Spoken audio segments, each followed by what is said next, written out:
Se estima que en el mundo existen unas 20.000 millones de aves migratorias pertenecientes a unas 10.000 especies. Este fenómeno, que muchas veces pasa inadvertido para los habitantes de las grandes urbes, es una de las demostraciones más fascinantes de la vida en nuestro planeta. Aprendamos a admirar a las aves que nos rodean. Muchas de ellas son visitantes temporales de nuestra zona y sus ojos han visto mucho más mundo que nosotros.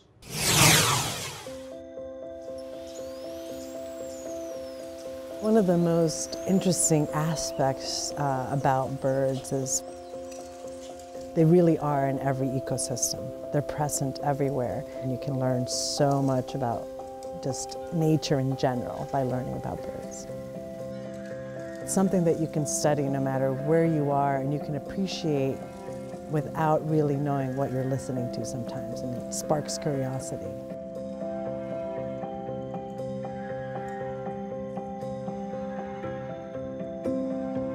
Migratory birds cross national borders regularly and at least twice a year, in spring and autumn. The invisible roads taken by the bird in the sky are called flyways. Some of these, for example, link the Arctic tundra of Scandinavia to the seashore of South Africa. And the birds undertake their epic migration with 20 to 30 of these wing feathers.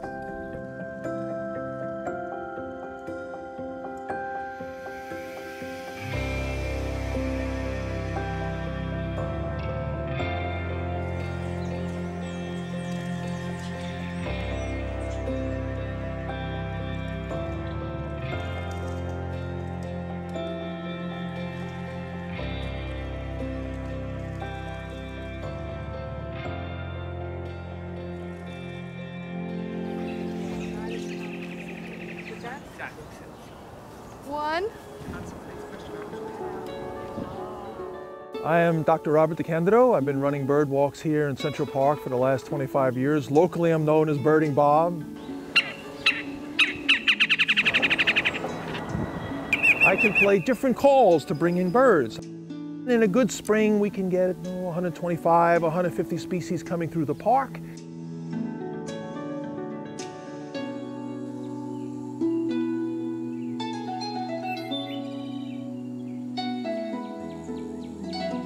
One of the major challenges that many populations, many species of migrants face is that you have habitat loss, you have increasing pollution by light at night, you have an incredible number of, in particular in New York and other big cities, large structures that go up into the atmosphere that affect the way birds move.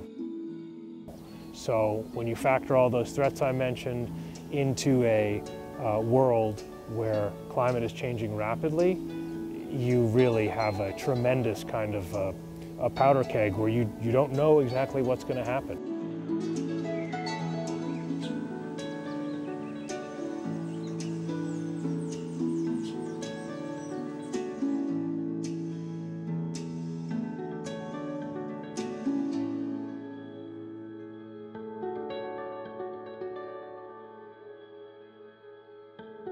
I work with the project eBird, which is a citizen science effort to collect birding data about observations of birds across the globe. We had this great population of birders who were outside looking at birds all the time anyway, and so we developed tools to collect data from them about birds and then are using that to inform conservation. There's lots of ways that birds help connect us. They are important predators of insects. So for example, if we lose all birds, we're going to be overrun with spiders, and I don't think anybody wants that. Some of the most exciting work, I think, comes when, for example, I was just recently in Guatemala and we were in a forestry concession called Huachactún within the Mayan Biosphere Reserve, one of the most important areas for migratory birds. And they might be able to see some of the migration maps that we've generated, but we were actually banding birds as well. When we were there, and to show some of the members of the community, this bird actually flies to my yard and comes back here, and to show how important that is, that the work that they were doing to manage their forest in a healthy way, in a sustainable way, was allowing me to see birds in my yard. Migratory birds connect not only ecosystem but also people and nation. Having better education, better governance, and sustainable use of natural resources will create favorable conditions for the conservation of migratory birds. Their future is our future.